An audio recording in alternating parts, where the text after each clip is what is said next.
Bien, bonjour à tous. Mon nom est Étienne Lemarié. Nous sommes heureux de vous accueillir à ces visioconférences dites pandémie Covid, sous l'égide du GRISOF, de la SPLF, l'EFP.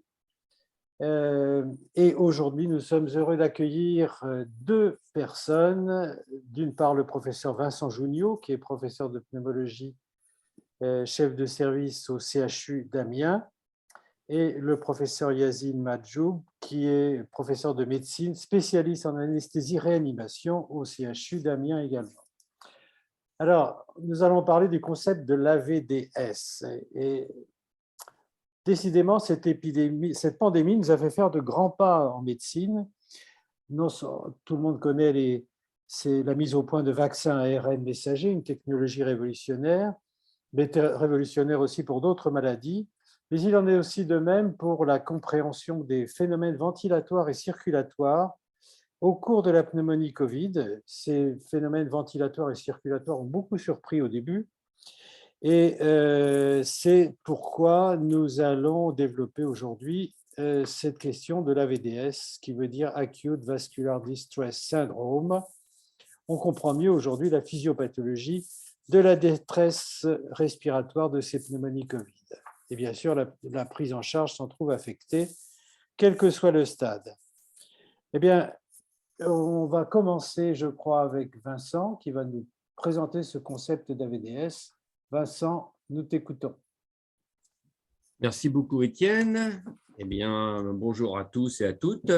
Je tiens tout d'abord à remercier les professeurs Étienne Lemarié et les professeurs Yves Tremblay de nous avoir conviés à venir vous parler donc de ce concept de l'AVDS, le professeur Yazine Madjoub et moi-même. Bon, évidemment, c'est un concept qui nous est cher puisque nous l'avons élaboré en toute amitié il y a maintenant presque 2 ans, plus de 2 ans. Et on va essayer de vous proposer un petit duo. Je vous parlerai un peu des aspects de la VDS en pneumologie et le professeur Madjoub vous parlera de la VDS dans le milieu de la réanimation et de la ventilation mécanique. Alors, je n'ai aucun conflit d'intérêt avec cette communication.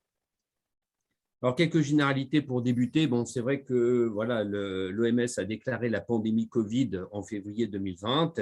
Et depuis cette date fatidique, nous avons colligé à ce jour plus de 460 millions de contaminations par le virus SARS-CoV-2 et recensé plus de 6 millions de décès à travers le monde. Des décès qui sont inhérents à la gravité de la pathologie Covid-19, qui mène les patients en réanimation avec une mortalité en réanimation qui est élevée de l'ordre de 30%. Alors, la première admission en réanimation au CHU d'Amiens a eu lieu le 28 février 2020. Et comme vous pouvez le voir sur ce graphe, nous avons essuyé depuis plusieurs vagues d'épidémiques de SARS-CoV-2. Alors, le tableau classique, je n'y reviendrai pas. Le virus, donc l'infection Covid-19 va frapper essentiellement les sujets âgés qui souffrent de comorbidités multiples, avec un tableau, une imagerie scannographique qui est caractéristique. Sur le plan biologique, on a souvent une lymphopénie et un terrain inflammatoire avec une élévation des CRP, une hypercoagulabilité avec élévation des dimères du fibrinogène. Et pour le pneumologue, on était frappé chez ces patients par des désordres gazométriques qui étaient un peu particuliers pour une atteinte une pneumopathie bilatérale. Il y avait chez ces gens-là une hypoxémie, ça on entend bien, mais surtout une hypocapnie et une alcalose respiratoire avec des niveaux d'hypocapnie qui sont notables, de l'ordre de 25-30 mm de mercure, ce que l'on ne voit pas en tant que pneumologue dans d'autres formes de pneumopathie grave, qu'elles soient virales ou non. Donc ça, c'était quand même assez intriguant dès le début. Ça a attiré l'attention du pneumologue. Et puis, il y a eu ce fameux phénomène de happy hypoxia qui a fait l'objet d'un éditorial dans la grande revue célèbre de Science, ça c'était en mai, qui parle du mystère de la pandémie happy hypoxia due au virus SARS-CoV-2. Alors, qu'est-ce que c'est que cette mystère qui a frappé un peu la communauté scientifique? Eh bien, c'était ces patients qui souffraient donc d'infection par SARS-CoV-2 et qui se présentaient à leur généraliste avec des niveaux de saturation, quand on leur connaît leur saturation, des niveaux de saturation très bas, moins de 90%, alors que cliniquement, il n'avait pas de signe de détresse, il n'y avait pas de signe de gravité. Les gens s'exprimaient normalement, ils ne se sentaient pas dyspnéiques, ils parlaient au téléphone comme si de rien n'était. Et donc, ça a vraiment frappé la communauté scientifique. C'est une sorte de caractéristique de l'infection Covid-19 qui, dans ce contexte de pandémie, bon, voilà, suscitait un peu l'étonnement, la panique, l'effroi.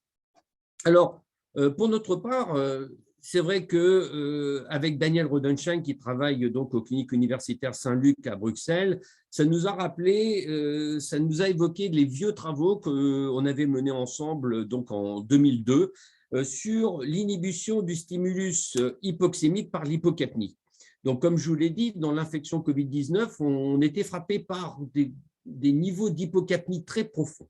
Alors, ça nous a rappelé ce travail qui n'a pas été beaucoup cité, qui est passé totalement inaperçu, qui a été publié dans Chest. Et je vais vous essayer de vous le détailler un petit peu. Donc, on avait étudié 4 sujets sains qui étaient en fait ventilés par voie nasale, avec un petit respirateur mécanique, et ils étaient enregistrés au cours de leur sommeil en polysomnographie. Donc, vous avez ici donc, les mouvements thoraciques, les mouvements abdominaux. Vous voyez ici la courbe de pression d'insufflation du respirateur. Vous avez ici la PET-CO2 et la courbe de saturation d'oxygène. Et bien, chez ces gens-là qui étaient hyperventilés donc, mécaniquement par voie nasale, qui étaient endormis, on a induit chez eux des épisodes de désaturation en enrichissant la ligne inspiratoire avec de l'azote. Donc, on a provoqué une désaturation. Et ce qui est intéressant de noter, ce que nous avons noté, c'est que, alors qu'on induisait des désaturations notables avec des niveaux de saturation qui atteignaient parfois 64%, donc ça, c'est de la désaturation significative, quand les patients étaient en hypocapnie, en alcalose respiratoire, si leur PCO2 était inférieur à 30 mm de mercure, ces tests, ces périodes d'hypoxémie étaient incapables d'induire le moindre réveil électroencéphalographique, le moindre activation musculaire respiratoire. C'est-à-dire que les gens pouvaient désaturer et continuer à dormir comme si de rien n'était.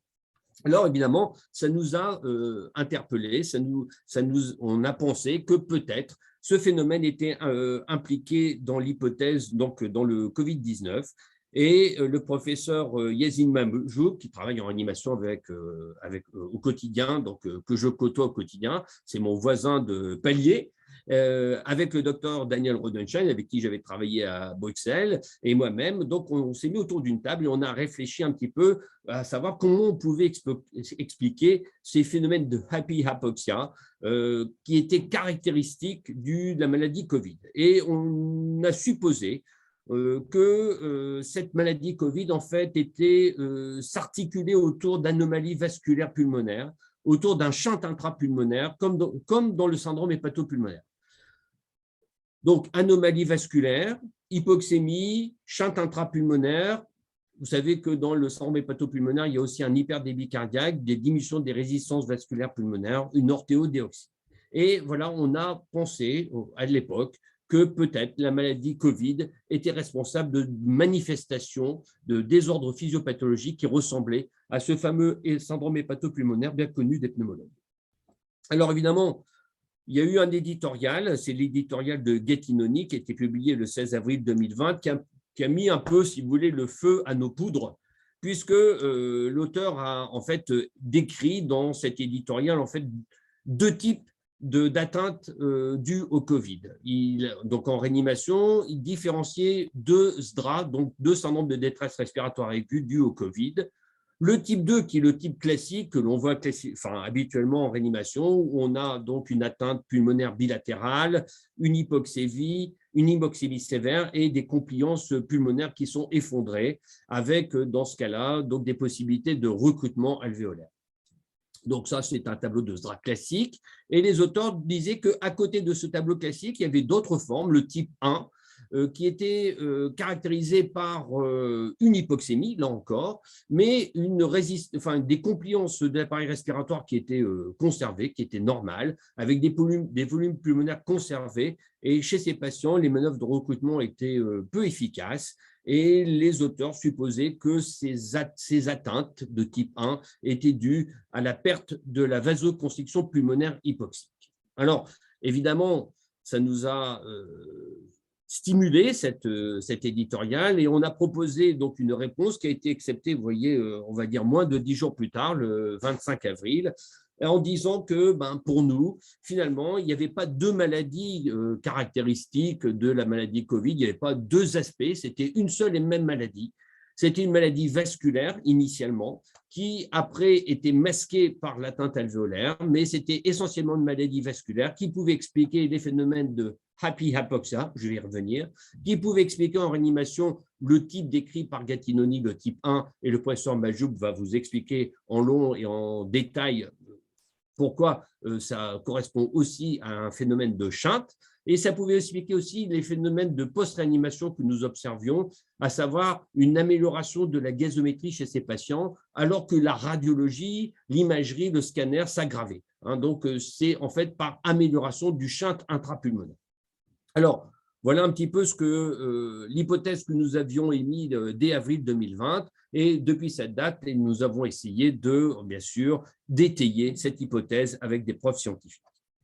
Alors, premièrement, heureusement, l'imagerie thoracique, très peu de jours après avoir émis cette hypothèse, l'imagerie nous a conforté dans notre sentiment, puisque les travaux de Lang qui ont été publiés dans le Lancet Infectious Disease, vous voyez, le 30 avril 2020, mettaient en évidence dans les maladies Covid des anomalies vasculaires un peu caractéristiques, à savoir, comme vous pouvez le voir, des dilatations artérielles pulmonaires, mais aussi en énergie, en double énergie, en scanner en double énergie. On voyait aussi des zones d'hypervascularisation, d'hyperperfusion, qui généralement étaient localisées autour des zones en verre dépoli.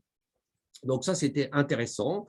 Bien sûr, ces travaux de Lang ont été confirmés secondairement avec des séries un peu plus importantes où, par exemple, chez 45 patients atteints de maladie Covid, les auteurs ont trouvé bien sûr des atteintes vasculaires de type embolie pulmonaire, puisqu'on sait que la fréquence est augmentée au cours de la Covid-19. Mais vous le voyez, ce qui est important, dans 85% des cas, on retrouvait des vaisseaux artériels pulmonaires dilatés et en double énergie, en scanner double énergie, dans plus de la moitié des cas, on retrouvait une hypervascularisation pulmonaire qui était régionale, qui pouvait être située à la périphérie des zones en verre dépoli, mais parfois même au sein même des zones en verre dépoli. Donc, hypervascularisation, shunt intrapulmonaire, on va faire la liaison. Donc, les images, vous les retrouverez bien sûr dans la littérature, avec des zones d'hypervascularisation qui sont assez caractéristiques de la pathologie et des dilatations artérielles pulmonaires. Et puis, bien sûr, ces travaux d'imagerie ont été confirmés par un article qui a été clé dans l'histoire de la compréhension de la physiopathologie Covid. Ce sont les résultats autopsiques publiés par Ackermann, donc une équipe allemande, le 21 mai 2020 dans le New England. Et les auteurs montraient que dans la maladie Covid, il y avait une atteinte endothéliale pulmonaire qui était caractéristique. Les auteurs ont mis en évidence aussi du SARS-CoV-2 au sein même des cellules endothéliales pulmonaires et surtout, ils ont mis en évidence une néoangiogénèse pulmonaire caractéristique du SDRA dû au Covid. Donc là, vous voyez cette angiogénèse pulmonaire.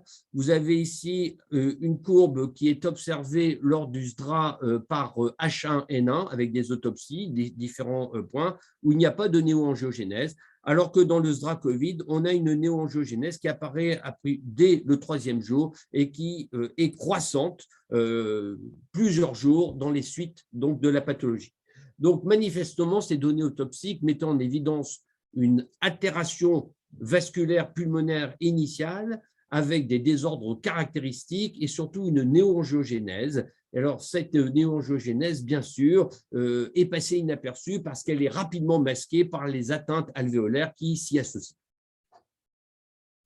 Alors, Fort de ces constatations anatomiques qu'on voit en imagerie et en autopsie, ça nous a conforté dans notre hypothèse du shunt intrapulmonaire et on a écrit plusieurs papiers pour étayer cette hypothèse et la rendre de plus en plus crédible. Alors, premièrement, sur le concept de happy hypoxia, donc vous voyez ici représenter une alvéole pulmonaire avec les échanges gazeux au niveau de l'artère pulmonaire. On sait que l'oxygène est 220 fois moins diffusible que le gaz carbonique. Eh bien, si l'on suppose qu'il existe dans la maladie Covid donc un hyperdébit pulmonaire sur des vasodilatations artérielles pulmonaires, un peu comme dans le syndrome artériel pulmonaire, on comprend que les couches les plus profondes ont du mal à être oxygénées, parce que l'oxygène est peu diffusible, alors que le CO2 qui est très diffusible va être éliminé en excès.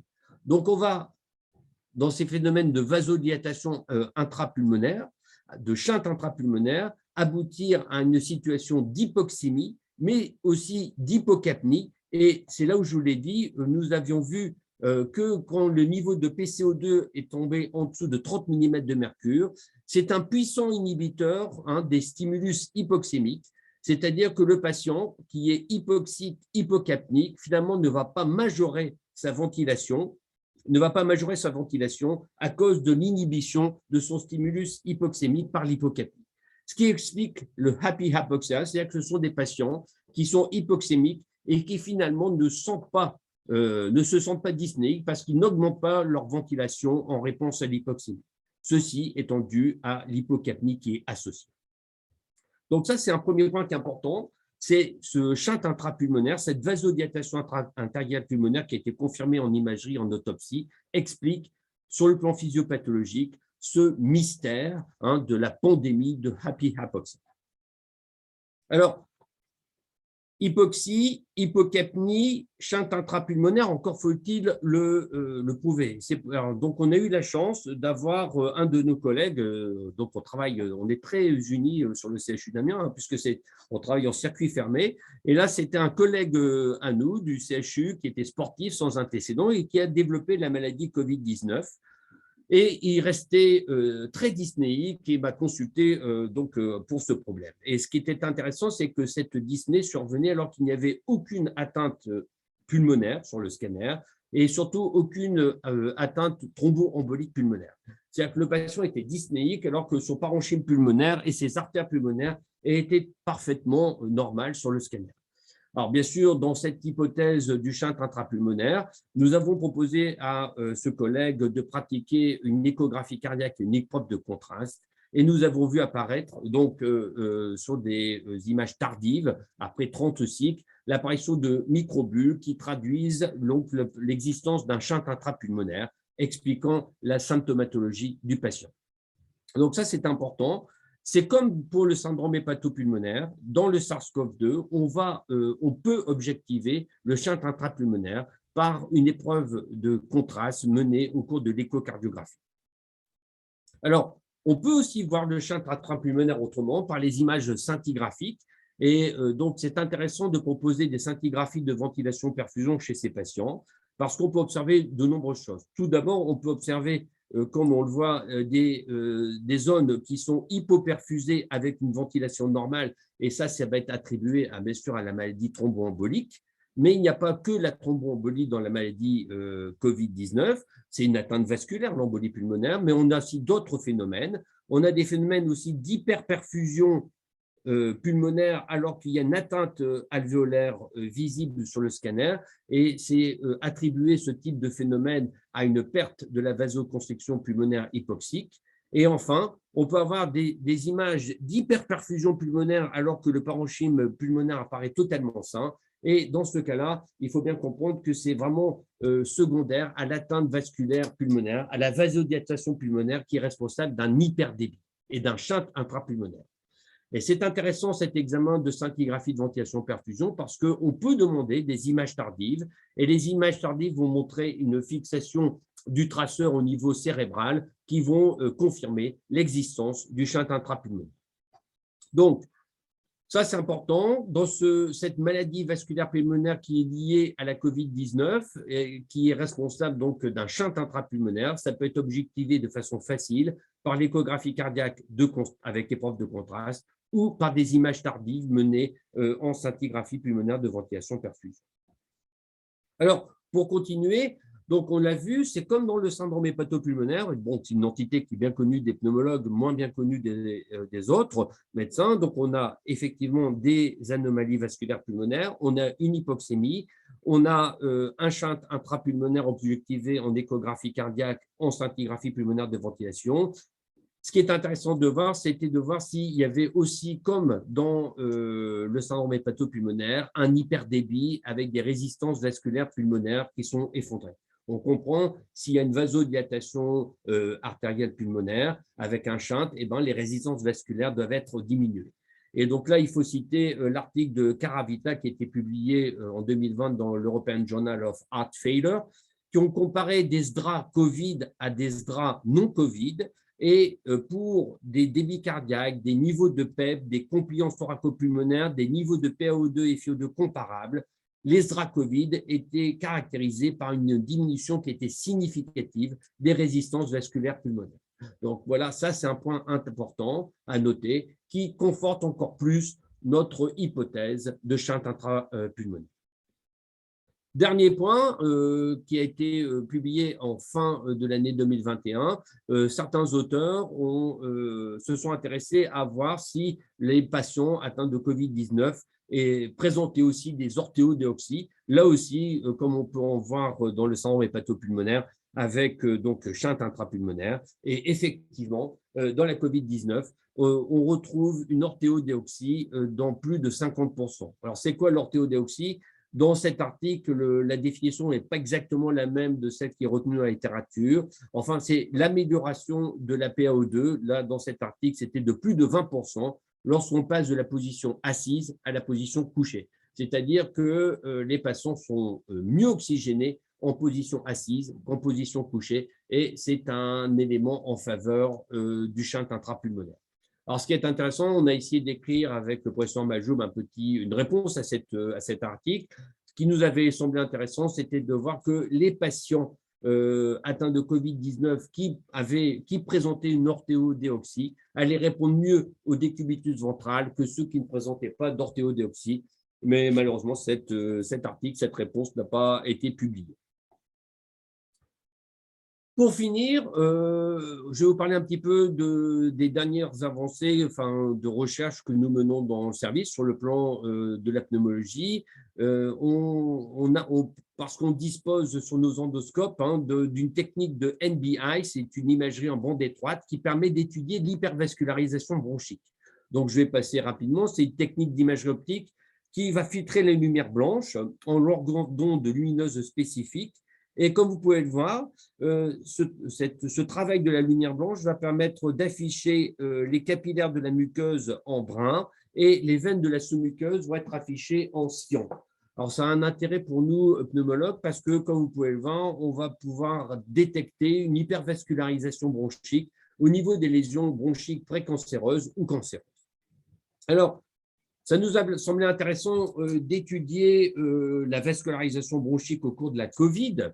Et je vais vous montrer ici, donc vous voyez, c'est une vue en lumière blanche ici et une vue en NBI d'un patient qui bénéficiait d'un lavage broncho-alvéolaire pour une infection non COVID. Alors, chez des patients qui étaient suspects d'une infection COVID-19 parce qu'ils avaient des atteintes scanographiques caractéristiques, mais leur PCR était à plusieurs reprises négative. Donc, ces patients étaient adressés en endoscopie pour lavage broncho-alvéolaire et études virologiques à la recherche de SARS-CoV-2. Alors, évidemment, ça nous a coûté très peu de choses que d'appuyer sur le bouton du NBI pour étudier leur vascularisation bronchique. Et vous pouvez le voir que chez ces patients qui se sont finalement avérés SARS-CoV-2 positifs au lavage broncho-alvéolaire, par comparaison avec un sujet infecté par un autre agent pathogène, on retrouve dans l'infection COVID-19 une hypervascularisation bronchique assez nette, avec développement de nouveaux vaisseaux un peu longitudinaux et qui sont anarchiques et diffus sur la muqueuse bronchique. Donc, chose très facile à voir en endoscopie bronchique. Alors ça, c'est intéressant parce que cette hypervascularisation bronchique que l'on voit chez les patients atteints de Covid-19 va participer au shunt intrapulmonaire qui est décrit. Pourquoi? Eh bien, comme vous pouvez le voir, parce que les artères bronchiques qui vascularisent donc la muqueuse bronchique, pour 2/3 du drainage veineux bronchique, vont se jeter dans les veines pulmonaires et dans l'oreillette gauche. C'est-à-dire qu'au niveau de l'oreillette gauche, qui normalement reçoit du sang artériel, il va y avoir une admission veineuse avec un shunt vrai qui est réalisé. Le tiers du drainage veineux bronchique, lui, va être assuré par les veines azygos et la veine cave supérieure et va se jeter dans l'oreillette droite, donc n'est pas responsable d'admission veineuse. Alors, cette hypervascularisation bronchique,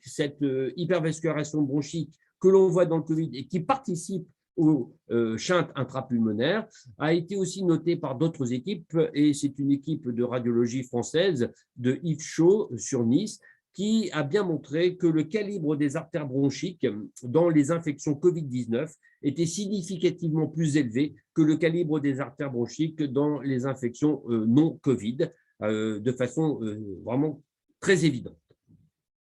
Donc voilà, bien sûr, ce sont des résultats qui sont préliminaires, qui ont fait l'objet de publications sous forme de cas cliniques. Et là, nous sommes en train de mener dans le service et dans le service du professeur Majoub des endoscopies bronchiques en NBI de façon à valider ces résultats initiaux. Donc voilà. L'intérêt, donc ce qui est essentiel, c'est que ce focus que nous avons mis sur le caractère vasculaire de la pathologie Covid-19, avec ce shunt intrapulmonaire qui nous semble caractéristique et déterminant pour l'évolution de la pathologie, a été un peu repéré par le Frontiers, qui est une revue de rang B d'impact factor environ 5, et qui nous a permis de développer cette ligne éditoriale et qui connaît un succès, on va dire, croissant.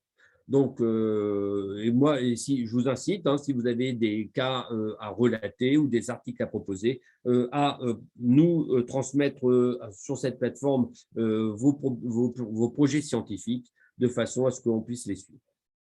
Alors, pour conclure, j'espère que, alors bien sûr, c'est un duo que je mène avec mon complice, mon mousquetaire Yazine Majoub, Yazine qui est si vous voulez, moi j'ai juste présenté le clou, mais lui il va l'enfoncer. Mais c'est clair que la maladie Covid, pour nous, est une maladie vasculaire. Mais cette maladie vasculaire, elle est difficile à mettre en évidence parce qu'elle est rapidement masquée par l'atteinte pulmonaire qui est inévitable, voire masquée aussi par la maladie thromboembolique qui est associée. Ce qui est important de bien comprendre, c'est quand même que le primum movens, c'est le vaisseau, c'est l'endothélium pulmonaire, avec ce shunt intrapulmonaire qu'on va pouvoir mettre en évidence par deux techniques essentiellement, l'échocardiographie avec épreuve de contraste ou en imagerie spécifique. Alors, le plus simple étant la scintigraphie pulmonaire de ventilation-perfusion avec image tardive. Voilà, je vous remercie pour votre attention.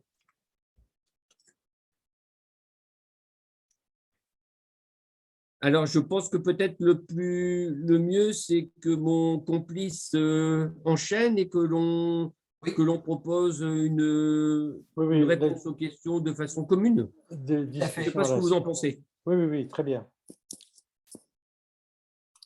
Yazine, on t'écoute.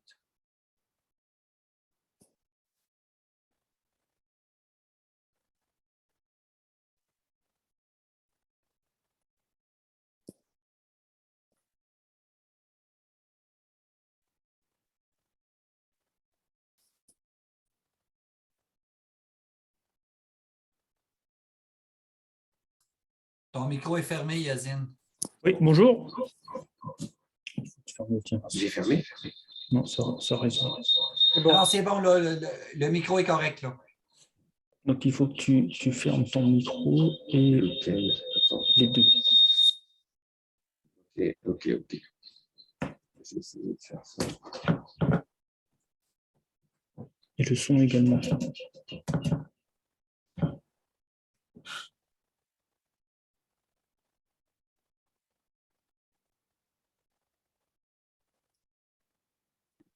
Oui, c'est bon. C'est bon.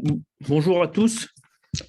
Je suis vraiment très content d'avoir été invité par les professeurs Étienne Lemarié et Yves Tremblay pour vous présenter la suite de ce qu'a présenté mon complice et ami Vincent Jougnot concernant la VDS. Donc moi, en tant qu'anesthésiste réanimateur, je vais vous parler plus spécifiquement de ce qui se passe en réanimation et comment on a pu compléter et confirmer l'hypothèse de la VDS.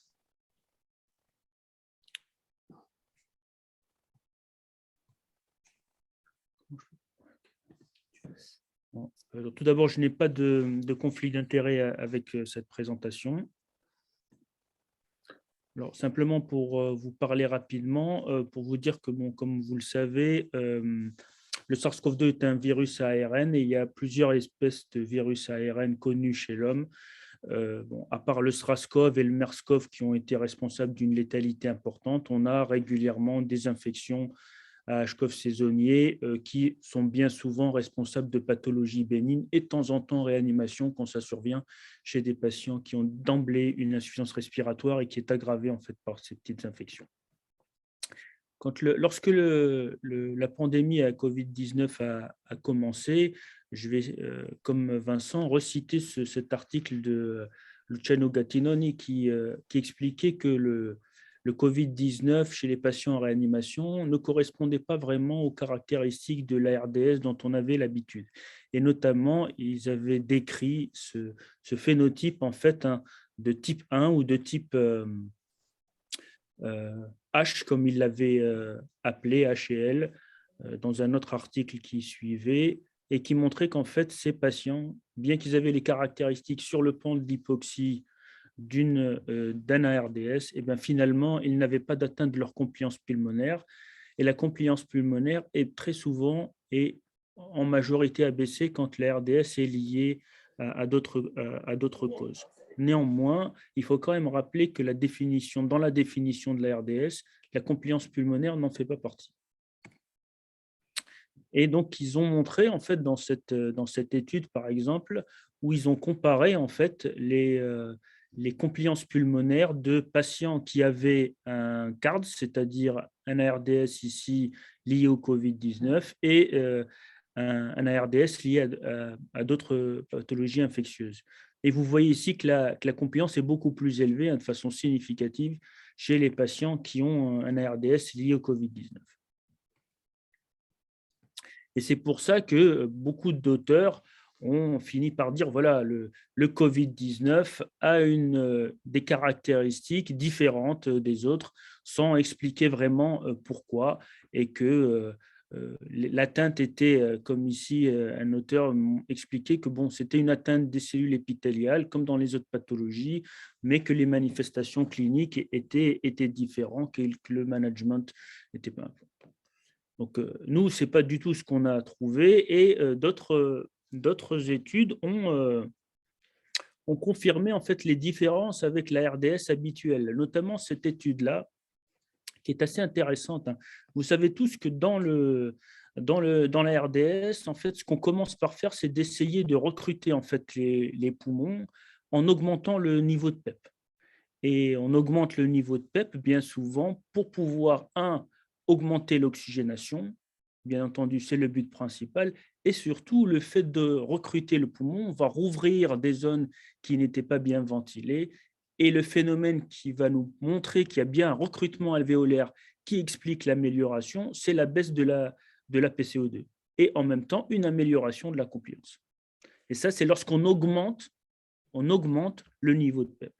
Et ici, dans cette étude-là, c'était une étude d'une équipe grecque qui montrait que chez les patients atteints de SDRA liés au Covid-19, eh bien, en fait, tous ces phénomènes d'amélioration, ils les ont obtenus qu'à partir du moment où ils se sont rendus compte qu'en baissant en fait le niveau de PEP, et non pas en les ventilant comme les SDRA habituels, mais en baissant le niveau de PEP, ils vont avoir une amélioration de l'oxygénation, une baisse de la PCO2, une compliance qui reste normale, voire qui s'améliore légèrement, et une amélioration de l'hémodynamique avec des baisses de niveau de noradrénaline.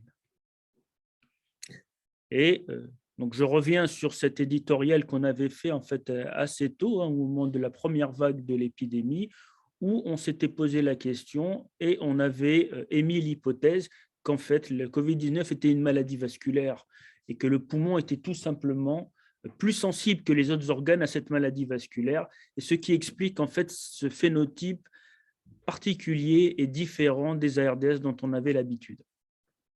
Bien entendu, après, ça a été confirmé par beaucoup d'autres études, beaucoup d'autres commentaires qui sont arrivés dans la littérature, et je pense que maintenant, tout le monde est à peu près d'accord sur le fait que le Covid-19 est avant tout une pathologie vasculaire. Alors, comme vous l'a expliqué Vincent, hein, on a expliqué ça en fait par le fait qu'il y a un shunt intrapulmonaire responsable d'une vasodilatation qui va provoquer non seulement l'hypoxie, mais surtout une hypocapnie initiale au début de la maladie. Alors, en ventilation mécanique, on s'en est rendu compte très rapidement chez nos patients. Ici, c'est une étude qu'on avait faite lorsqu'on avait eu des patients graves en SDRA liés à la COVID-19. Un des traitements recommandés, c'est de mettre les patients en décubitus ventral. Le décubitus ventral permet normalement, en modifiant en fait les zones, en recrutant davantage les zones postérieures dépendantes du poumon, d'améliorer en fait la compliance pulmonaire et par ce phénomène-là, d'améliorer l'oxygénation. Lorsqu'on avait mis ces patients en décubitus ventral, donc vous pouvez voir ici sur le premier graphique le rapport PaO2 sur FiO2, eh bien on avait obtenu ce qu'on s'attendait à obtenir, c'est-à-dire une amélioration du rapport lorsqu'on mettait les patients en décubitus ventral. Et puis, de façon assez étonnante, on ne constatait pas d'amélioration de la PCO2, ni d'amélioration de la compliance. C'est-à-dire qu'on obtenait une amélioration de l'oxygénation par un phénomène autre que celui de recrutement en fait, des zones dépendantes. Et on a émis l'hypothèse, après ce papier-là, qu'en fait, on a en fait, une structure bien connue conique en fait, des poumons, et que la grande majorité en fait, des vaisseaux dans le poumon sont situés dans la zone en fait, postérieure ici. Lorsque les patients sont en décubitus dorsal, par simple phénomène de gravité, donc de différence de pression hydrostatique, la partie la plus riche en vaisseaux va être la partie la plus vascularisée parce que vous allez avoir une pression hydrostatique plus importante. Lorsqu'on met les patients en décubitus ventral, eh ben, on va simplement inverser ce phénomène. Et en inversant ce phénomène, on va avoir la partie en fait, la moins riche qui va être mieux vascularisée parce que la pression hydrostatique va être diminuée dans la partie la plus vascularisée. Et donc, vous allez avoir tout simplement une diminution du shunt intrapulmonaire liée à ce décubitus dorsal sans du tout avoir de phénomène sur les alvéoles. C'est-à-dire vous allez avoir une modification des rapports ventilation-perfusion essentiellement par diminution de la perfusion. Alors ce phénomène-là, il est particulièrement important à se rendre compte parce qu'en fait, ce qu'on constatait chez ces patients-là, c'est que quand on les remettait sur le ventre, quand on les remettait sur le dos, on n'avait plus ce gain d'oxygénation. C'est-à-dire qu'en fait, on remettait les patients sur le dos sans avoir amélioré leur compliance, donc sans avoir recruté de poumons pathologiques. Et donc finalement, les rapports VAQ revenaient comme ils étaient antérieurement et le patient désaturait à nouveau. Et ça, malgré la répétition. Et donc, on avait beaucoup d'échecs de décubitus ventraux, probablement liés à ce phénomène. Autre traitement qu'on donne habituellement dans le SDRA, c'est le monoxyde d'azote en fait en forme inhalée. Donc le monoxyde d'azote, comme vous le savez, est un puissant vasodilatateur, et lorsqu'il est donné par voie inhalée, il va vasodilater logiquement les capillaires pulmonaires qui sont ventilés, donc en contact avec le NO qui est situé dans l'alvéole. Et on a remarqué chez les patients qu'une grande partie en fait, des patients qui avaient un SARS-CoV-2, ici vous voyez qu'on avait une partie qui était répondeur, une partie des patients qui étaient répondeurs au NO, c'est-à-dire qu'ils étaient capables d'augmenter leur rapport P sur F, et une grande partie de patients qui n'étaient pas répondeurs. Et chez les patients non répondeurs, on avait à peu près, je dis à peu près 35 à 40% de patients non répondeurs. C'est-à-dire que malgré l'utilisation de NO, ils avaient une absence de modification du rapport P sur F et bien souvent même une aggravation de leur rapport. Ce qui confirmait le fait qu'il y avait déjà une vasodilatation qui était apparente chez beaucoup de patients. Et puis finalement, lorsqu'on a développé avec Vincent Junio ce phénomène d'AVDS et cette hypothèse du shunt, on a eu l'idée d'utiliser non pas un vasodilatateur, mais un vasoconstricteur artériel spécifique par voie intraveineuse pour essayer de voir si le fait d'utiliser ce vasoconstricteur pouvait diminuer le shunt intrapulmonaire. Et on l'a utilisé ici dans cette série en fait, de cas cliniques, des patients qui étaient particulièrement graves en SDRH et qui, pour la plupart, on se posait la question même de mettre de façon initiale et très proche en fait, du début de la maladie, une assistance circulatoire par ECMO veineux-veineuse. Donc, on les a monitorés par un cathéter de soins de Gans et par échographie transœsophagienne de façon itérative. Et on a remarqué en fait, chez ces patients-là que le fait de mettre ce vasoconstricteur artériel, eh bien, non seulement on n'avait pas d'augmentation des résistances vasculaires pulmonaires, contrairement à ce qu'on se serait attendu, on avait une stabilité en fait de la PAP, des résistances vasculaires pulmonaires, mais par contre, on avait une augmentation significative chez tous les patients de l'oxygénation et donc du rapport P sur F. Et pour ces patients-là, on a évité le recours à l'ECMO grâce à ce traitement. Et comme vous pouvez le voir ici, on a même montré en échographie transœsophagienne qu'on n'avait pas du tout d'altération de la fonction ventriculaire droite liée à ce vasoconstricteur pulmonaire, tout simplement et probablement parce qu'on avait déjà des résistances vasculaires pulmonaires qui étaient assez élevées et le fait de les baisser légèrement n'altérait pas la fonction, le fait de les augmenter, pardon, n'aggravait pas la fonction ventriculaire droite. On a même eu le cas ici en fait, d'une atteinte en fait, ventriculaire droite chez un patient en SDRA lié à la COVID-19 et qui avait en plus un cœur pulmonaire aigu en l'absence d'embolie pulmonaire. Et ce patient, en ayant reçu en fait, de l'almitrine, c'est-à-dire un vasoconstricteur pulmonaire, non seulement il n'aggravait pas sa fonction ventriculaire droite, mais on a constaté qu'il y avait une disparition du cœur pulmonaire aigu. On pense probablement par diminution en fait, de l'hyperdébit et donc de la surcharge diastolique du ventricule droit. Lorsqu'on a voulu étudier en fait, au niveau de la microcirculation ces patients qui étaient atteints de la COVID-19, donc on a utilisé un outil qui pour l'instant est réservé un peu à la recherche, qui est l'étude de la microcirculation sublinguale, en mettant en fait une sonde de microscopie au niveau sublingual. Donc, c'est un scanner microscopique qu'on met sous la langue et qui permet d'observer en fait les micro-vaisseaux dont le diamètre est inférieur donc à 100 microns. Donc, on a pris des patients qui étaient en ventilation mécanique et des patients qui n'étaient pas en ventilation mécanique et on a comparé en fait les patients les plus graves des patients les moins graves, c'est-à-dire les patients qui étaient ventilés mécaniquement, des patients qui arrivaient et qui n'avaient pas besoin de ventilation mécanique, mais qui avaient besoin d'un apport oxygène important, notamment par oxygène à haut débit. Et ce qu'on constatait en fait de façon étonnante, c'est que sur des critères en fait assez spécifiques qu'on appelle de MFI ou de PVD, qui sont des critères en fait qui caractérisent les flux microcirculatoires. Et donc, par analogie, on considère que le flux microcirculatoire observé sous la langue est le même que le flux microcirculatoire qu'on puisse observer ailleurs.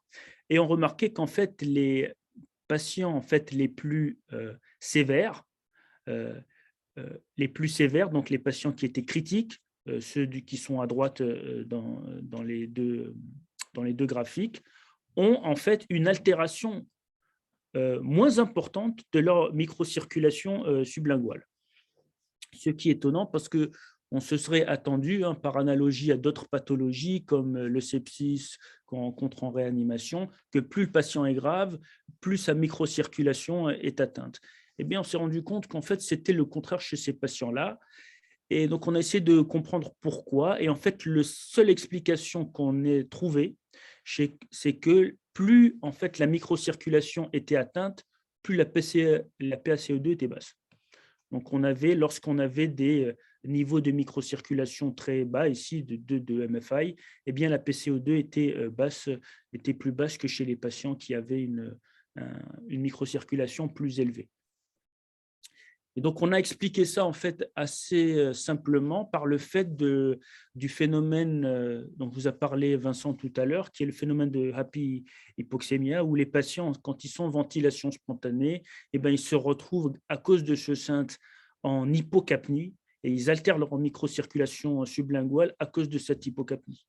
Lorsqu'ils vont être ventilés, c'est-à-dire qu'en fait, c'est nous, en réanimation, qui allons régler le niveau de PCO2 par les réglages de ventilation minute par le respirateur, eh bien, on va corriger en fait cette hypocapnie et on va améliorer assez rapidement en fait, la microcirculation sublinguale. Bien entendu, comme vous l'a dit Vincent, tous ces phénomènes-là ont été confirmés au niveau de l'autopsie, où on voyait en fait de l'angiogénèse. C'est les patients ici en rouge qui avaient une néoangiogénèse caractérisée chez les patients qui avaient un SDRA lié à la COVID-19, néoangiogénèse absente dans les autres causes de SDRA, notamment quand c'est lié à la grippe. Alors, lorsqu'on parle de dysfonction endothéliale, on est tenu de parler de l'angiopoïétine 2, qui est un marqueur assez caractéristique en fait de l'altération de l'endothélium vasculaire et notamment de l'augmentation de sa perméabilité. Et alors ici, c'est une étude qui a été réalisée sur des patients qui étaient admis en médecine et qui était comparée à des patients qui allaient être hospitalisés. Et ils avaient montré que le niveau en fait d'angiopoïétine 2 pouvait prédire en fait l'hospitalisation en réanimation. C'est-à-dire que plus il y avait d'atteinte endothéliale, plus les patients avaient un risque de passer en réanimation. On a étudié également, nous, avec plusieurs collègues, ce phénomène-là chez les patients qui étaient déjà en réanimation et on a trouvé en fait que l'angiopoïétine 2, qui était ce marqueur en fait de dysfonction endothéliale, de l'aggravation en fait de la perméabilité même de l'endothélium, qu'en fait cette angiopoïétine 2 était corrélée en fait au niveau d'inflammation au niveau du poumon et que aussi bien les marqueurs inflammatoires comme le TNF-alpha ou l'angiopoïétine 2 étaient prédictifs de la mortalité des patients qui étaient hospitalisés en réanimation. Donc, pour résumer, il faut bien comprendre que en fait, le virus SARS-CoV-2 a comme récepteur, et ça on le sait depuis bien longtemps, le récepteur à l'ACE2 qui est situé essentiellement sur les cellules endothéliales et que en fait, la fixation en fait, du SARS-CoV-2 sur ce récepteur va empêcher en fait, ce récepteur de transformer l'angiotensine 1 en angiotensine 2 et ça va être une des causes en fait, de cette atteinte pulmonaire. Ici, pour simplifier un schéma, donc vous avez ici l'ACE2 qui est transmembranaire au niveau de la membrane des cellules endothéliales avec un site ici sur lequel peut se fixer le SARS-CoV-2 et avec lequel il va pouvoir s'internaliser et se multiplier dans les cellules endothéliales. Donc, non seulement ça va permettre au SARS-CoV-2 de se multiplier, mais également ça va provoquer en fait une altération de l'homéostasie de l'endothélium vasculaire en empêchant la dégradation de l'angiotensine 2 en angiotensine 1,7. Et donc, c'est ce phénomène-là qui va provoquer non seulement les phénomènes d'inflammation, de perméabilité vasculaire, mais également qui va provoquer par une cascade en fait d'éléments et de synthèse de cytokines et de facteurs von Willebrand, les thromboses microvasculaires qui vont atteindre essentiellement le poumon dans notre cas. On sait depuis très longtemps en fait que les récepteurs ACE2 qui vont être atteints lors de la COVID-19 sont très protecteurs en cas de syndrome, dans le cas en fait des œdèmes interstitiels pulmonaires. Ici, c'est une étude ancienne qui date de 2005 sur des animaux, et vous pouvez voir que lorsqu'on regarde en fait le rapport poumon sec sur poumon mouillé, c'est-à-dire c'est une façon d'évaluer la quantité d'œdème interstitiel au niveau poumon. Lorsqu'on prend des cellules qui sont knock-out pour la CE2, eh bien, leur rapport, lorsqu'on provoque artificiellement un SDRA, il va y avoir un œdème interstitiel beaucoup plus important que chez les souris wild type, et qui ont, elles, un récepteur ACE2 parfaitement opérant. Le deuxième phénomène, c'est l'atteinte en fait par le SARS-CoV-2 des péricytes. En fait, vous savez qu'en fait la microvascularisation, et notamment vasodilatation et vasoconstriction au niveau des microvasculaires, au niveau des microvaisseaux, pardon, est essentiellement liée à des modifications de tonus, non pas des cellules endothéliales qui elles n'ont pas en fait de myocytes pour faire varier le diamètre des microvaisseaux, pardon, mais au niveau des péricytes qui sont en amont en fait du nœud microvasculaire et qui vont permettre de modifier en fait la vasoconstriction et la vasodilatation. Et l'atteinte de ces péricytes, comme on peut le voir ici par le virus lui-même, peut inhiber en fait une partie de la vasoconstriction qui peut avoir lieu dans les microvaisseaux, notamment au niveau des poumons, et provoquer ce phénomène de vasodilatation qui va être responsable, associé à la néoangiogénèse du shunt intrapulmonaire. Deuxième phénomène important qu'il faut noter, c'est que l'alvéole est en contact avec l'interstitium, avec les capillaires pulmonaires, et qu'il y a un interstitium. Mais ce qu'il faut bien se rendre compte, c'est qu'en fait, il y a une autre cellule qui est le pneumocyte de type 2, en plus de la cellule endothéliale qui est très sensible au SARS-CoV-2 parce qu'il a à sa surface également des récepteurs à la CE2. Et ce qui va se passer, ce qu'il faut comprendre, excusez-moi, juste avant ça, c'est que lorsqu'on cultive en fait tout simplement ces pneumocytes de type 2, ils vont très rapidement en fait former des dômes quand on les cultive sur des plaques. Pourquoi ils forment des dômes? Parce qu'en fait, c'est ces pneumocytes de type 2 qui sont responsables en fait de la clairance de l'alvéole. C'est-à-dire que les pneumocytes de type 2 permettent de diminuer la quantité en fait d'œdème intra-alvéolaire. Et lorsqu'il y a avec le SARS-CoV-2 une atteinte en fait de ces pneumocytes de type 2, eh bien en fait, si vous avez en plus de ça une augmentation en fait de la perméabilité de l'endothélium avec un passage liquide intravasculaire, liquide interstitiel, liquide intra-alvéolaire, une atteinte des pneumocytes 2, donc absence de cette clairance du liquide alvéolaire, et bien vous allez avoir associé au phénomène de shunt un phénomène d'atteinte alvéolaire qui va aggraver l'hypoxie. Alors, quand on arrive à la fin de la réanimation, eh ben, c'est qu'on constate également qu'on peut avoir des patients qui ont toujours des lésions alvéolo-interstitielles visibles sur les scanners, mais qui ont une récupération de leur oxygénation assez nette. Chez ces patients-là, on peut supposer que la cause en fait principale de leur hypoxie n'était pas ces atteintes en fait du parenchyme lui-même, du parenchyme pulmonaire, mais plutôt en fait une atteinte purement interstitielle pulmonaire, ce qui fait qu'ils peuvent très bien récupérer en fait une vasoréactivité pulmonaire correcte, récupérer en fait une oxygénation correcte, mais toujours avoir, comme dans ce cas-là, des lésions pulmonaires qui sont très visibles sur le scanner. Ça, c'est une étude de l'équipe de Vincent Junio qui a bien montré ça chez plusieurs patients. Donc, en fait, pour résumer, c'est l'atteinte en fait de la CO2, c'est la fixation en fait du virus sur la CO2 qui va provoquer en fait des lésions endothéliales et des lésions des péricytes, parce que ces cellules ont des récepteurs à CO2 à leur surface, qui va provoquer en fait l'œdème interstitiel, une néoangiogénèse. Ces phénomènes-là provoquent en fait une hypoxie sans altération de la compliance ou avec une compliance pulmonaire peu altérée. Et c'est secondairement, avec l'augmentation de la perméabilité de l'endothélium et la formation de l'œdème alvéolaire, que cette hypoxie va s'aggraver. Et dans ce cas-là, il va y avoir également une altération de la compliance. C'est pour bien expliquer qu'en fait, ce phénomène est un phénomène progressif et qu'on peut avoir des patients qui vont avoir les deux phénomènes, surtout lorsqu'on a des infections en fait, qui vont durer dans le temps. Et on peut considérer qu'initialement, c'est a priori le premier phénomène qui arrive, c'est ce phénomène d'atteinte vasculaire qui est secondairement compliqué d'une atteinte du parenchyme pulmonaire. On est en train de mener actuellement des études pour essayer de voir à quel moment exactement on atteint, en fait, apparaissent l'anéangiogénèse par rapport aux atteintes alvéolaires.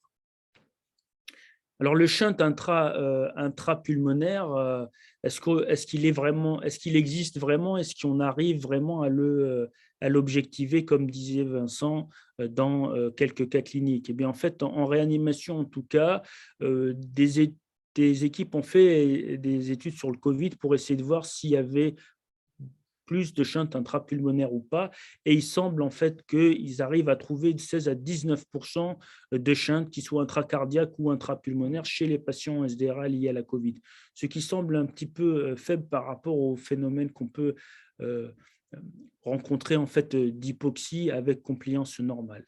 Ce qu'il faut bien comprendre, c'est que en fait, le plus souvent, on fait le diagnostic en fait de shunt intrapulmonaire par épreuve de contraste et par échographie cardiaque, c'est-à-dire qu'on va injecter des microbules dans le réseau veineux et on va attendre de visualiser en fait ces microbules dans les cavités droites, comme vous pouvez voir ici, une visualisation qui doit apparaître après 3 battements pour bien le différencier du shunt intracardiaque pour le shunt intrapulmonaire, avec l'apparition de plusieurs microbules dans la cavité à droite ici. Donc, on voit bien que ça passe bien à droite. Et par contre, à gauche, on a l'impression qu'il n'y a aucune en fait, microbule qui apparaît. Donc, on peut se dire chez ce patient-là, finalement, il n'a pas de shunt.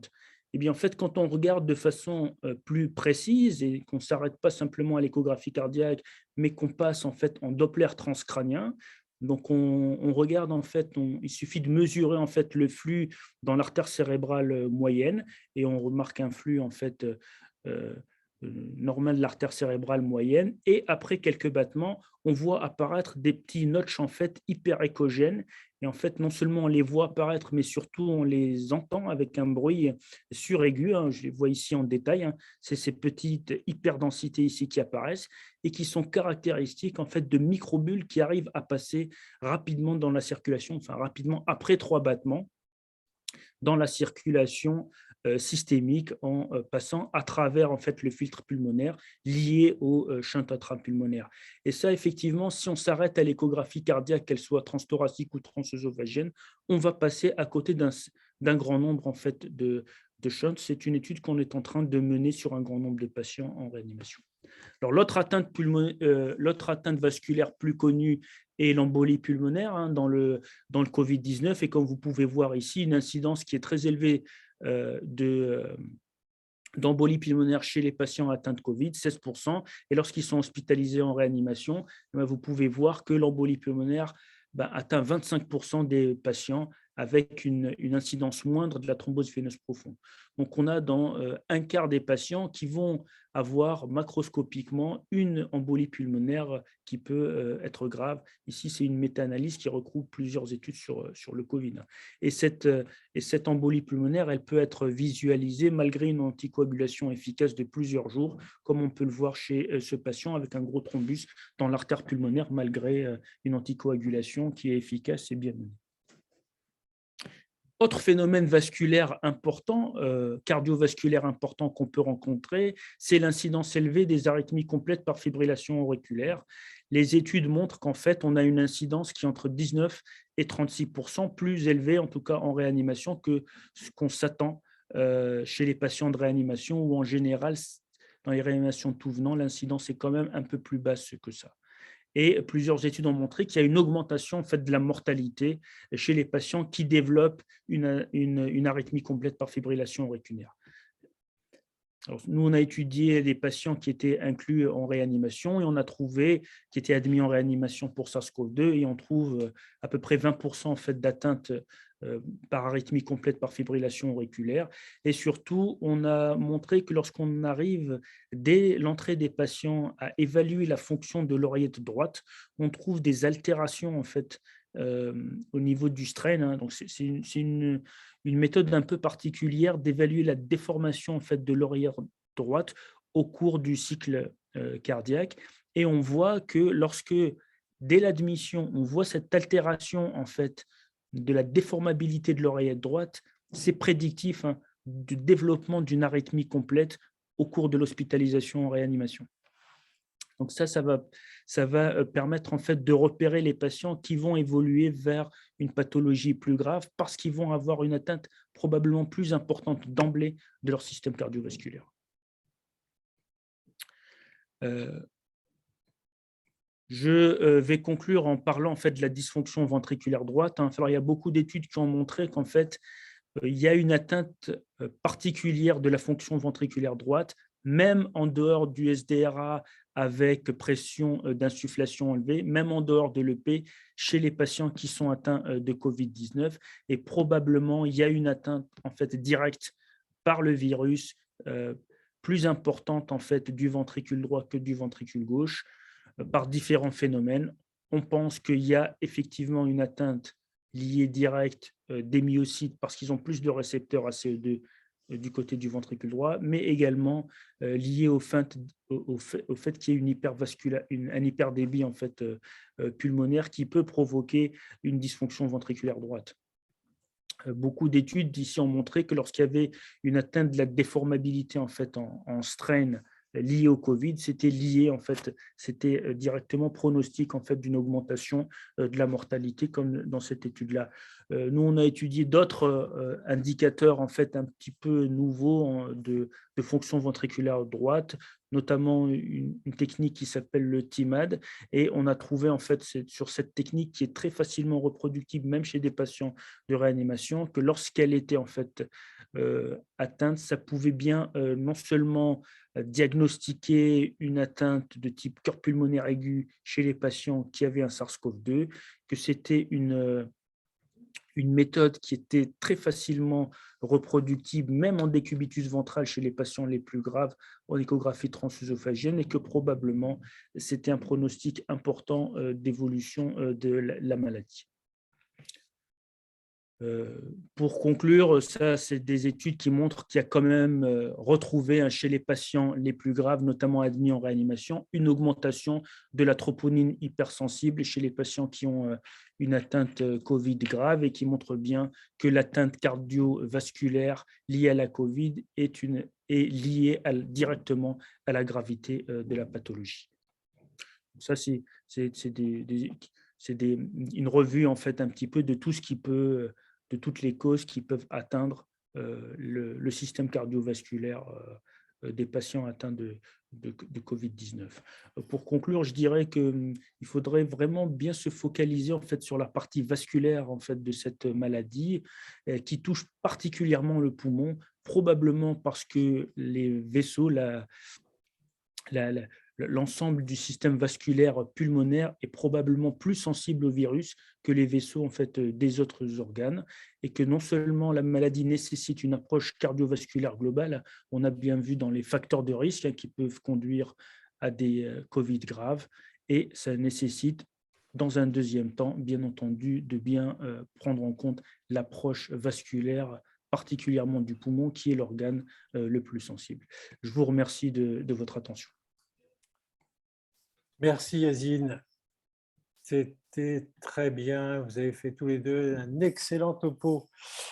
Et on va passer à la discussion. Yves, est-ce que tu veux ouvrir le bal?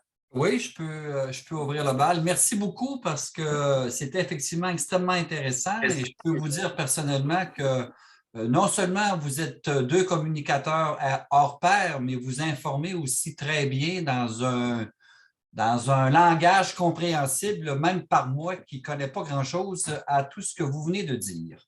Ceci étant, j'ai deux questions. La première question, c'est pour Vincent. Vincent, dans l'hypervascularisation bronchique, tu as mentionné qu'il y avait une dissymétrie dans la répartition des vaisseaux sanguins, 2/3 vers l'oreillette gauche, 1/3 vers l'oreillette droite. Est-ce qu'on sait comment s'opère cette dissymétrie-là? Alors, attends, je vais parler. Ça fonctionne.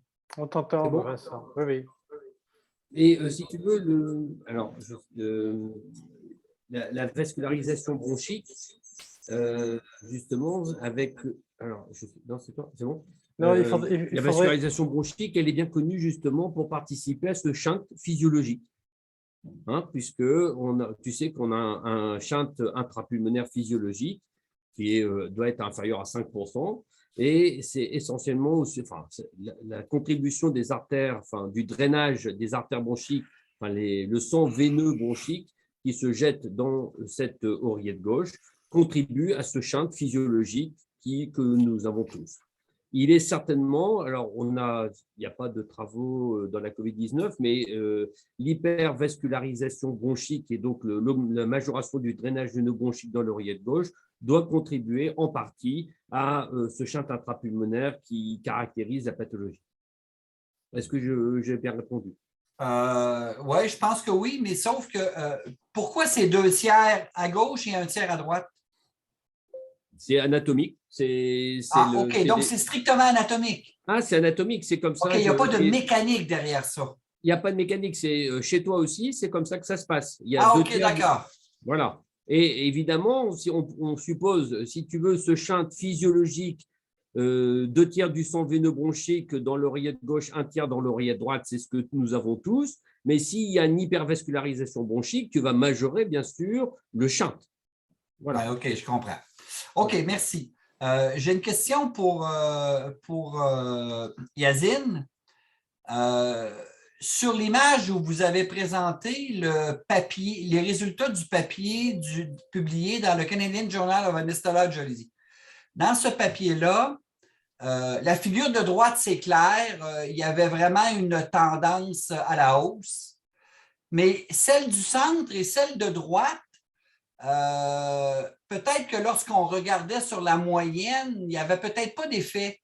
Mais quand j'ai tenté de regarder patient par patient, et là, il y avait vraiment des patients qui étaient en baisse, vraiment des patients qui étaient en hausse. Est-ce que c'est une... Non, c'est pas vrai.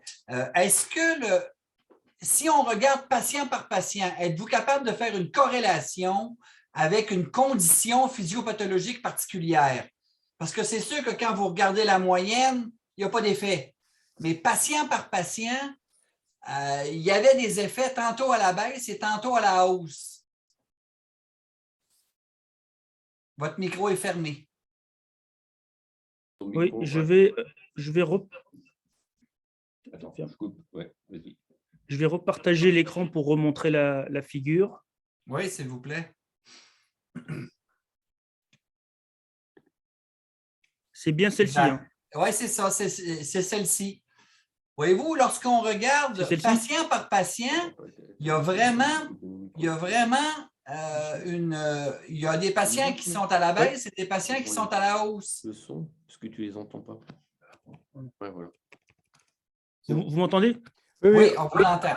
Oui, mais par contre, il n'y a plus l'image. Ouais. Donc, c'est bien cette figure-là? C'est cette figure-ci, oui, effectivement. Donc effectivement, on a l'impression ici qu'il y a certains patients qui, eux, vont diminuer leur PaCE2 et donc qui vont recruter. C'est comme la compliance, on voit que certains patients… Alors, nous, ce qu'on a remarqué, mais en fait, là, on n'avait pas cette puissance pour le montrer, que ça dépendait en fait du moment où on a fait le décubitus ventral. Et en fait, c'est pour ça qu'on pense que lorsque les patients sont très graves, très rapidement, probablement le phénomène de shunt intravasculaire est plus important. Et donc, à ce moment-là, lorsqu'on a fait en fait, le décubitus ventral, on a eu exactement cet effet-là. En fait. On avait un poumon qui n'était pas recrutable Et donc, finalement, on n'avait que des modifications du rapport VAQ et les patients avaient une PaCO2 qui ne bougeait pas et une compliance qui ne bougeait pas. Et lorsqu'on le faisait plus tardivement, et donc là, on avait des atteintes alvéolaires avec une diminution de la compliance. À ce moment-là, on recrutait vraiment les zones dépendantes du poumon et on avait, particulièrement dans ce contexte-là, ces patients-là qui avaient une baisse de leur PaCO2 et une augmentation de leur compliance. OK, merci. Étienne, tu peux y aller. Oui, vous m'entendez? Oui. Oui, je vais arrêter là. Moi, j'avais deux questions. La première, elle s'adresse à Yacine en tant que réanimateur. Vous nous avez dit que bon, c'est une maladie vasculaire. Il faut pas oublier, enfin, une maladie vasculaire pour beaucoup, mais c'est quand même une infection. Donc, quand vous recevez en pratique, quand vous recevez ce malade en réanimation, quand ce malade justifie la réanimation, qu'est-ce que vous faites comme bilan d'entrée? Bilan standard. Je dis ça pour ceux qui sont dans des services de réanimation, pas forcément pointus, mais qui ont au minimum une réanimation de base, disons. Donc, en fait, nous, ce qu'on fait, c'est que, alors, sur le plan, on va dire, infectieux, on commence par être sûr qu'il n'y a pas une pathologie, en fait, plus curable associée. C'est-à-dire vérification d'une pneumopathie bactérienne ou en période d'épidémie de grippe. Donc, on commence par vérifier ça. Ça, c'est la première chose qu'on fait. Après, sur le plan purement hémodynamique, nous, ce qu'on fait, c'est qu'on commence par vérifier en fait si ces patients-là ont un shunt intrapulmonaire ou pas. Et s'ils ont un shunt intrapulmonaire, on va tenter de donner un peu d'almitrine ou pas. Bien entendu, ça, c'est après les traitements en fait reconnus maintenant, c'est-à-dire les corticoïdes d'emblée, donc la dexaméthasone, dès que le patient est hospitalisé. Et c'est le traitement en fait par anticoagulation, en fait, soit prophylactique élevé, soit curatif, selon le degré de gravité des patients et selon le fait, voir s'il y a une thrombose associée ou pas. Et on va rapidement en fait rechercher ce shunt. Et lorsqu'on trouve qu'il y en a un, on va essayer de traiter de façon de donner en fait souvent de l'almitrine et éviter le NO dans ces cas-là. Après, il y a le fait que effectivement les patients peuvent répondre assez facilement au décubitus. En fait, ils vont avoir un phénomène d'orthéodéoxie, c'est-à-dire qu'en fait, ils sont améliorés par le décubitus dorsal strict et non pas la position demi-assise. Et probablement l'amélioration en fait du décubitus par le décubitus ventral de ces patients en ventilation spontanée, il est lié aux deux phénomènes en fait. Il y a de l'orthodéoxie parce qu'on va mettre les patients à plat, parce que quand on les met en décubitus ventral, ils sont complètement à plat. Lié en fait et puis associé, je veux dire, aux modifications des rapports ventilation-perfusion liés au décubitus ventral. Et donc souvent, on fait un test pour voir s'il y a une amélioration ou pas. Et c'est un conseil qu'on a même donné aux patients chez eux. Avoir la Covid, avoir du mal à respirer quand on a la Covid, mais qu'on ne désature pas. Essayez le décubitus ventral, voir si vous êtes mieux. Et c'est étonnant, mais beaucoup se sentaient mieux comme ça. Oui, merci. Ça rejoint la question que j'avais posée à Vincent. Après avoir posé la question au réanimateur, en réanimation, je voulais poser la question à Vincent pour les patients. J'imagine que vous avez un certain nombre de patients qui sont suivis à domicile, notamment en suivant par télésurveillance, vous surveillez le taux d'oxygène, etc.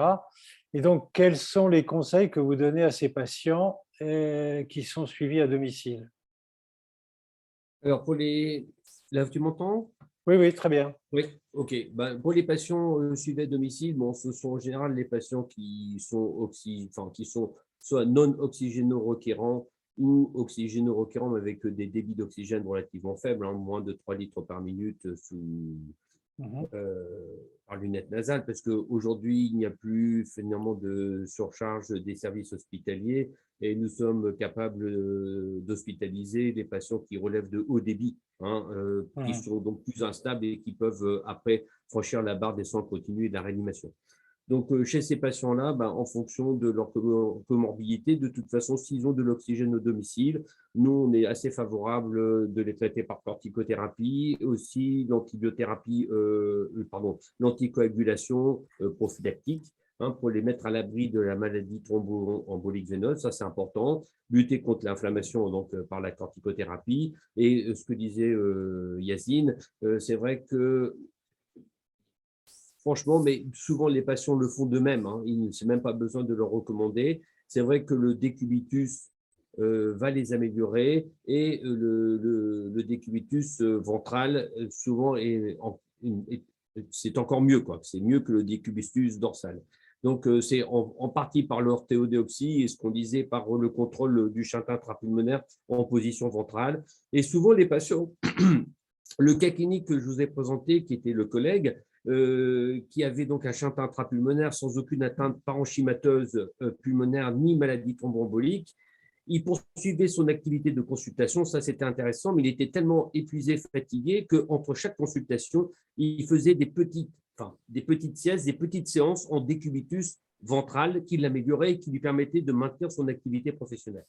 Donc, voilà, mais il avait fait de lui-même. Et donc, je pense que ce sont des conseils qu'on peut facilement donner aux patients qui souffrent de la COVID-19. Alors, ce qui est par contre intéressant, c'est dans certains patients qui ont des COVID longs, qui restent dyspnéiques, quelle est la part du shunt intrapulmonaire qui persiste. Ça, c'est assez intéressant.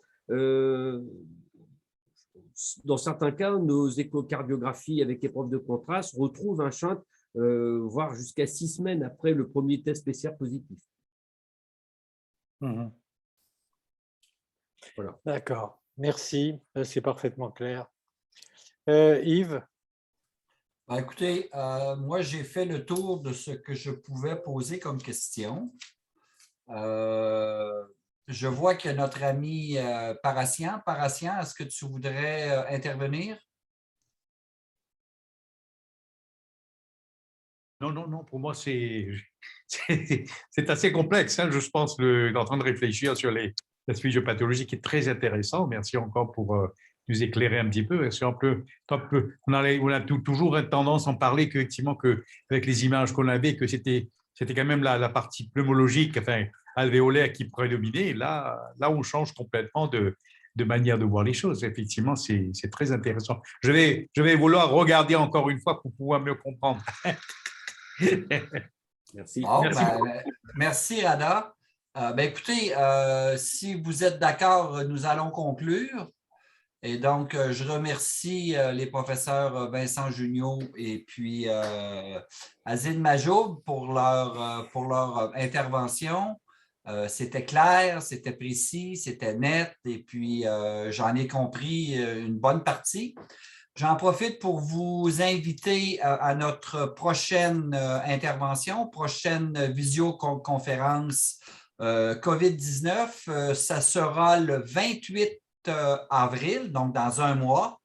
Et c'est M. Jean-François Lemoine qui, bon, pour les Français, vous le connaissez, il est médecin, mais il est aussi journaliste et puis il tient une émission Fréquence médicale sur France 24, je pense, si je ne me trompe pas. Peut-être que je me trompe, peut-être que ce n'est pas France 24, là, mais en tout cas, sur une chaîne française depuis le début de la COVID. Et donc, son intervention va porter sur un nouveau point éditorialement bien bâti sur la pandémie, faits et conclusions. Donc, je vous invite à sa conférence le jeudi 28 avril 2022, 10 h heure au Canada, 16 h heure en France. Donc, moi, je conclus et je vous remercie encore. Merci beaucoup. Merci à tous. Merci à vous. Merci beaucoup. Merci. Au revoir.